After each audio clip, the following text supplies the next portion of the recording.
ในวันที่ 9 ตุลา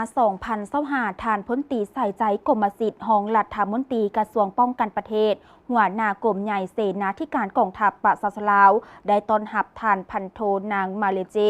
ลีอองที่ปรึกษาทูตป้องกันชาติแห่งสหรัฐอเมริกาประจำสาธารณรัฐประชาธิปไตยประชาชนลาวโอกาสนี้ทานพลตรีใส่ใจกรมสิทธิ์ได้แสดงความยินดีต้อนรับอันอบอุ่นพร้อมทั้งตีราคาสูงต่อสายผ่อพันธุ์และการร่วมมืออันดีงามระหว่างลาวอเมริกาตลอดระยะผ่านมา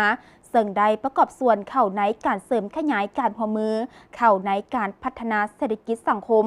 ของสองประเทศก็คือ2 กองทัพลาวอเมริกาพร้อมทางขอบใจต่อการช่วยเหลือตลอดระยะที่ผ่านมาของรัฐบาลอเมริกาเป็นต้นแม่นช่วยเหลือทางด้านการแพทย์การแก้ไขระเบิดที่บ่ทันแตกและในคงเขตด้านอื่นๆท่านพันโทนางมาเลเจ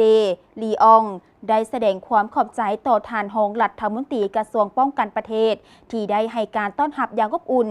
พร้อมทั้งให้คำมั่นสัญญาว่าจะสืบต่อสนับสนุนช่วยเหลือสาธารณรัฐประชาธิปไตยประชาชนลาวในทุกด้านประกอบส่วนเข้าในการเสริมขยายสายพอพันธุ์และการร่วมมือ